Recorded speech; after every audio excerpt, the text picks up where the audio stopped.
Hello, everyone, and thank you for joining us for today's webinar with Rachael Cristine Woody. My name is Bradley, and I will be your moderator for this episode titled How to Prepare for a New Museum CMS. Before we start, I would like to provide some information about our company and introduce today's presenter. Lucidea is a software developing company specialized in museum and archival collections management solutions, as well as automated knowledge management systems. Our brands include Sydney, Presto, Argus, Archivera, Eloquent, and Quadrastar. Now, I would like to take a moment to introduce today's presenter, Rachael Cristine Woody. Rachael is the owner of Relicura and provides services to museums, libraries, and archives. She specializes in museum collections management systems, digitization technology, digital project management, and digital usership.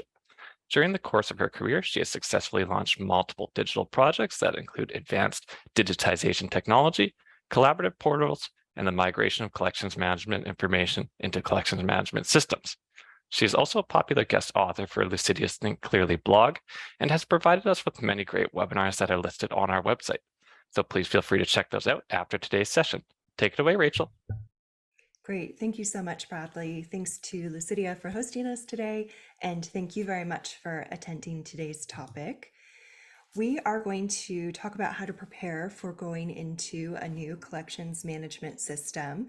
As Bradley mentioned, there are webinars throughout every month into this series, and so any of these topics that we get into today, we've covered a little bit more in depth in some of our previous webinars. So if at any point you're like, ooh, I want to learn more about that, we most likely have the webinar for you. So please feel free to go check those out or contact myself or Lucidea if you have any questions.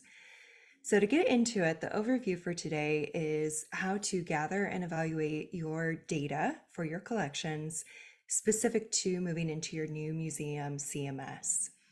We want to take a look at documenting the Museum CMS fields and functions, both in terms of what you are currently using, but as well as looking forward to your new CMS and how those may relate.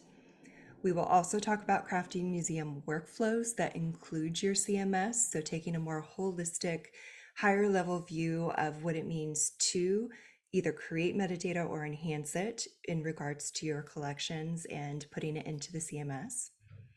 We'll talk about making a plan for non-standard museum data cleanup, and in anticipation of data migration from one CMS to another, usually always leads to a bit of data evaluation and data massaging, whether that is to clean up a little bit of the usual data messes that can occur in the daily work, or in an effort to get it ready to move to a new system.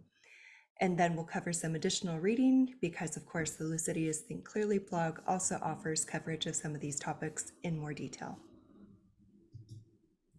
All right, gathering the data. So as we get ready to prepare for moving into your new Museum CMS, in addition to being excited about this new change, we also want to make sure that we're ready and having everything in order, including how we want to use the collections management system, as well as making sure that our data and collections are ready for it. So some of the things that I'd like you to check out if they're available to you, first is the CMS dashboard. So for many of our collections management systems that are available to us now, they'll have something called a dashboard or that functions like a dashboard to help keep track of how users use that particular system. What are some of the stats in terms of how many records are created in a typical week? Who perhaps is one of the more major data users or contributors to the system? Things like that to help give you a sense of who are some of the main users and therefore stakeholders in your current CMS. And that will help inform what you need to keep an eye out for and prepare for as you move into the new CMS. If the CMS dashboard isn't available to you or doesn't exist in your current CMS, that's okay. There's also the ability to speak with your colleagues and perform informational interviews with each of them who use the system. So whether that is speaking with some of your volunteers who may provide some of your data entry, all the way to working with some of your other colleagues, perhaps in different departments like curatorial or exhibitions, anywhere that might be using the CMS, and especially if they're contributing data to it, getting a sense of how they're using that system, how it works for them, how it's not working for them can also be equally helpful, all to help inform the preparation that you are doing to help your museum staff move to your new CMS. As you go through these, I recommend documenting use cases, especially if they are use cases that are not in your typical wheelhouse. For many of you, you probably fall into the more registrar or collections management role. And while that is the big role for many CMS users, we also know that exhibitions departments, curatorial, education, sometimes even the development departments will also be users in the CMS. So documenting their use cases can be helpful references for us as the collections managers who may not be as familiar. And through all of that, I recommend as you go through and once you have that data, highlighting the high priority areas and making notes of those, because those high priority areas will be the most important and help to inform any sort of configuration decisions that you may need to make as your new CMS is implemented, and may also help to inform any of the data migration decisions or manipulations that may need to happen as you move from your current CMS to your new CMS. Evaluate data and create a summary. So this is moving from how are we using our system and who is using our system to what is the data in our system. So we want to evaluate the information gathered regarding any sort of data that's in our system, what sort of shape that it's in addition to the records we are typically used to viewing, which is usually the object records.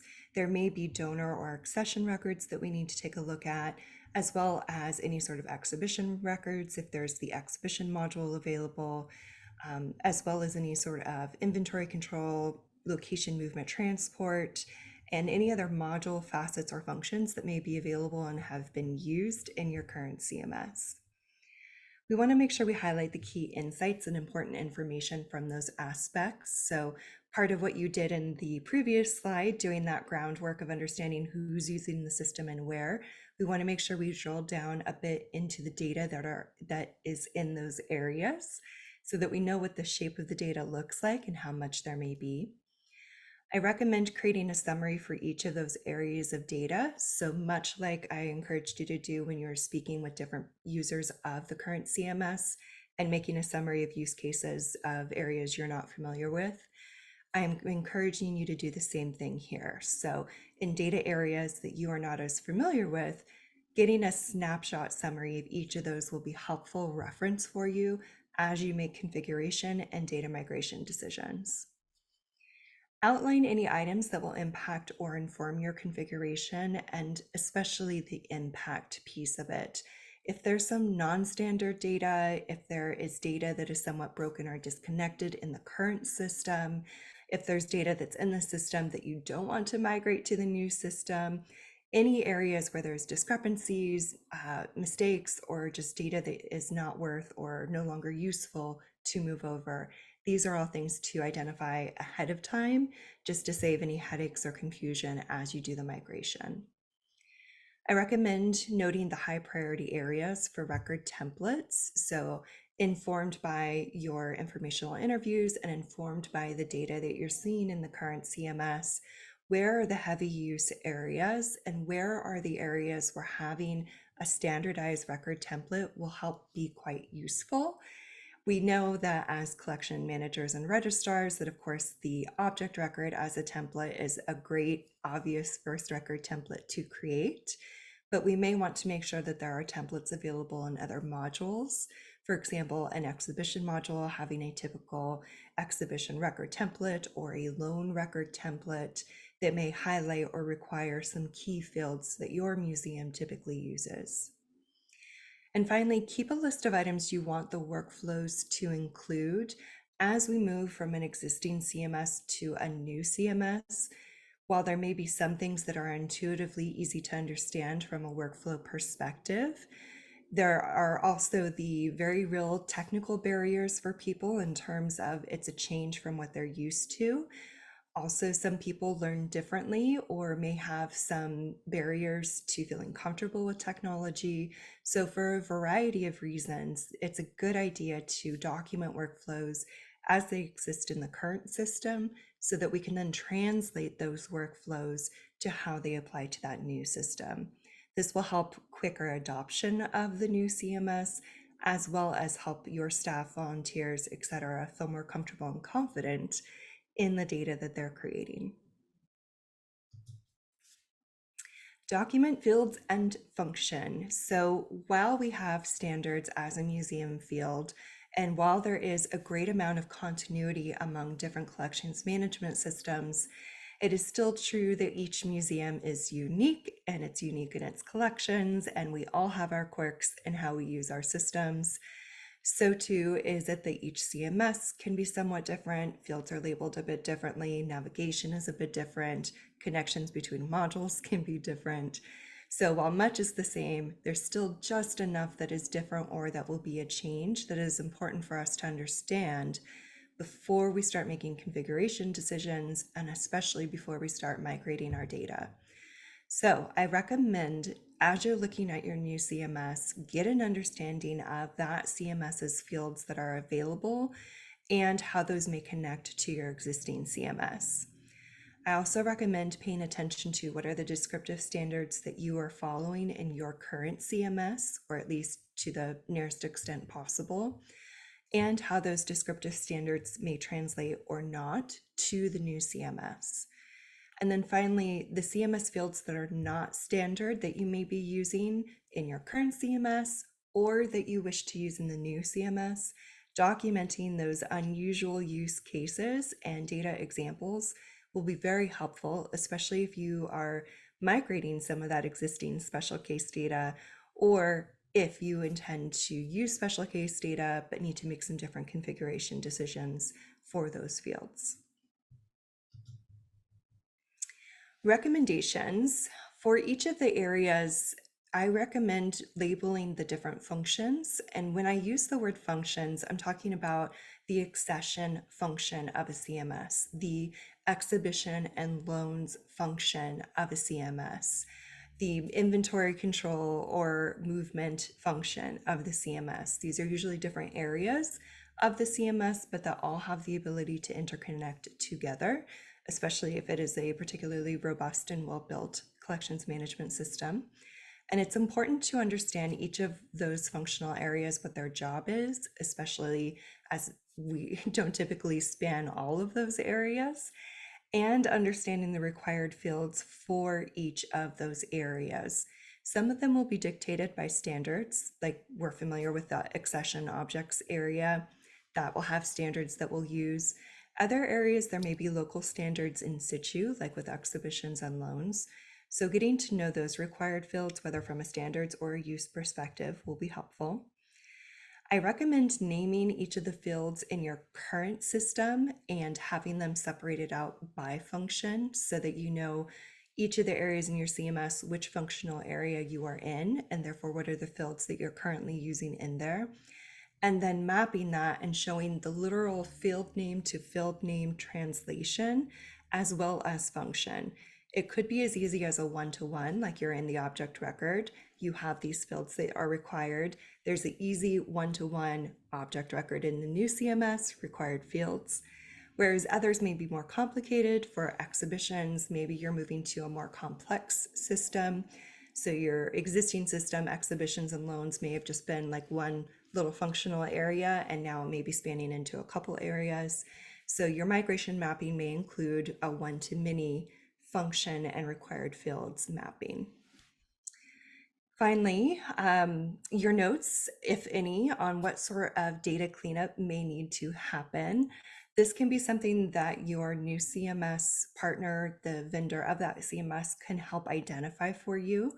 But having an idea of what sort of data cleanup may be ahead of you or that may impact migration will be incredibly helpful for the timeline that you may need to plan for and execute, as well as to help inform any resources you may need, like extra staff or perhaps partnering with the CMS vendor more heavily or bringing in an outside contractor, for example. Crafting workflows. So just as it was important for us to identify each functional area and the required fields within each, Documenting those workflows is equally important, especially to get buy-in and quick and robust adoption of the new CMS. So identifying those areas of function and the workflows within. For example, when we go to create an exhibition record, it may not be just a standalone in a silo situation. We may also need to document how we are transporting those items. So there may be a transport record.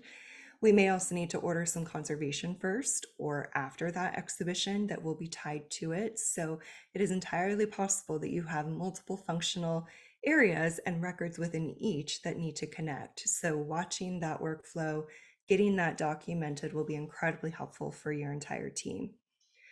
I recommend once you have those workflows down, make sure to document and identify what the trigger event may be. For example, when an exhibition is created and we know we want some of the conservation done in our objects first, what is that triggering event? Is it when the exhibit is requested? Does it happen after there is a object assessment but before the loan is signed? Where in that particular workflow do we have certain trigger events that sends it to a next person or sends it to the next area of the workflow? As we go through that workflow, there may be several steps for each piece of it. For example, if we are creating that exhibition or loan record, there will be multiple steps to inform the data that we are including in there. So as we start breaking this out and adding more detail, adding the steps per area of the workflow will be incredibly helpful. As you go through that, I recommend taking a step back and reviewing what sort of resources may be needed and whether or not that fits the actuality of the amount of staff you may have for that area, or to make sure that the workflow is actually appropriate and something that the exhibition staff in our example may actually execute. So checking back in with those stakeholders and making sure that the workflows are accurate and that everything is considered will be incredibly important for that buy-in. And then I recommend when we build that big, beautiful workflow, define completion. So what does it actually look like for that workflow to be successfully closed? When do we consider that workflow to be done? In our example with the exhibitions, for example, we may consider that workflow to be done once the items that we have promised to loan have been transported and have been signed for by that borrowing museum. So for each of those workflows, identifying that completion point will be incredibly helpful for everyone to understand at what point are we considered done, so that we make sure we make it through all the way on the workflows and not leave any sort of hanging or incomplete data in our systems. Some recommendations as you're crafting this workflow, and because each of our brains can work and learn so differently from each other, I have found these tips to be the most helpful for wide adoption. For workflow documentation, use both text and illustrations. So whether that is a diagram of the entire workflow, whether that is screenshots of each of the areas of the collections management system that you are talking about, using a combination of all of those will be helpful because they indicate to the person, yes, I can visually confirm I am in the right place. Or they can visualize, if you're providing that overall workflow, they can help understand, okay, I'm anticipating this step, but it's actually step number 4. I need to go back and make sure I do steps 1 through 3 first, because now I can see how they make it to step 4. Listing out the steps and number them. Numbering is so important. I've seen a variety of directions, but if we are giving people steps that they have to follow each and every step and in a specific order, as is the case with much of the area of the CMS we'll be using, listing out those steps with numbers will be very helpful, especially with your volunteers if they're in your museum system.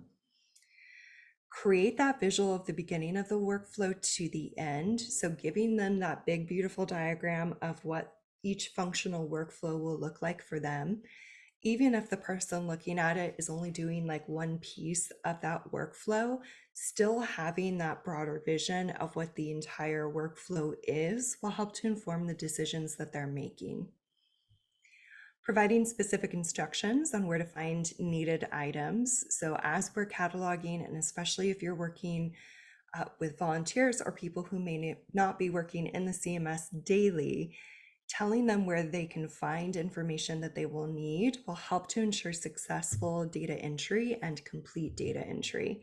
So for example, if you're having volunteers help to enter in accession information, telling them and or linking to places where that accession information may be will help them know immediately where they may need to go to get that kind of data.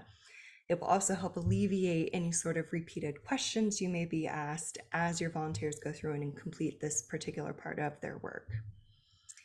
If there are standards to be followed, reference them. And this is especially true for areas where we are using descriptive standards from the museum field, and especially if your particular database is being contributed to a larger aggregator, and so cross-searching is incredibly important. So listing the standards, and then with the next bullet point, offering examples of how something should look. So reference the standard, yes, for those where they're used to understanding standards and what they mean, but more effectively also include that example of, for example, title. This is our descriptive standard for the title. This is what the example titles should look like. Because when we have different capacities and different knowledge bases with our staff and volunteers, they may not be as familiar or comfortable with the standards that we reference every day. So having the standards noted is very helpful.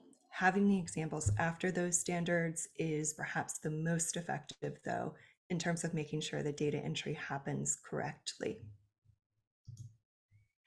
Make a plan for non-standard data. So knowing that we're migrating into our new CMS, there's going to be a data migration.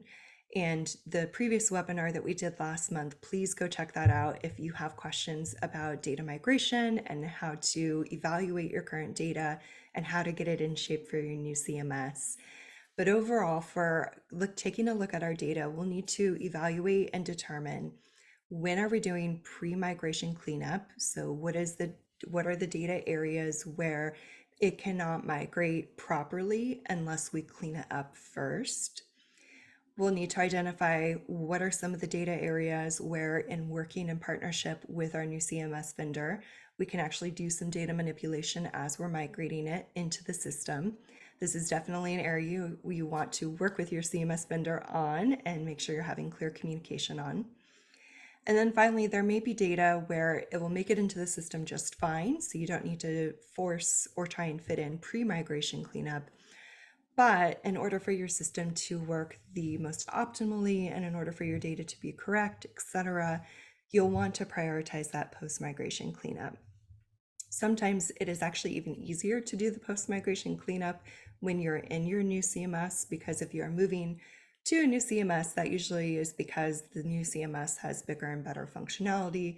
And so there are some great and powerful cleanup tools in many of our CMS options that you can leverage and use for your post-migration cleanup. So before you even move your data into the new system or approach any sort of cleanup, evaluating your data and determining when in those 3 different phases it makes sense to do your cleanup will be incredibly helpful. So here's some additional reading from the Lucidea's Think Clearly blog that will help supplement or offer more detail on some of the topics that we've talked about today. We go into some good depth on common data messes and data cleanup, and just know you are not alone. We all have data messes. We talk about establishing CMS best practices, quality data, how to prepare your data for migration, as well as the importance of sustainable cataloging workflows, how to create a workflow, and strategies for workflow and data migration cleanup. So we've covered how to gather and evaluate data on the Museum CMS use to help inform configuration and migration into your new system. We've talked about how to document Museum CMS fields and function. We talked about crafting museum workflows that include the CMS and how to construct those to be their most effective. We also talked about how to make a plan for the non-standard museum data and did an overview of when it may make sense for you to do that sort of data cleanup. And we went over a list of some additional reading where you can get more details and assistance on these steps. So a new book that we have put out with Lucidea Press, Prepare for Takeoff, Get Your Museum Digital Project Off the Ground. This one is exciting because it doesn't necessarily have to include the CMS. This is all digital projects. So as you approach digitization, as you're establishing or reevaluating your digital policies or standards, this book was a great reference and starting point to help either establish your digital program or help you refine and further evolve your digital program. And with that, I'll turn it back over to Bradley. Thank you, Rachel, for the wonderful presentation. And if you'd like to learn more about our museum collections management system, Argus, please feel free to visit our website or reach out to us at sales@lucidea.com, and we'd be happy to have a chat with you. And to our audience, if you have any more questions on any of our software or our company, our contact details are on the screen. Please stay tuned for more webinars and content related to this series. And on behalf of the Lucidea team, I thank you all for attending today, and until next time, thanks.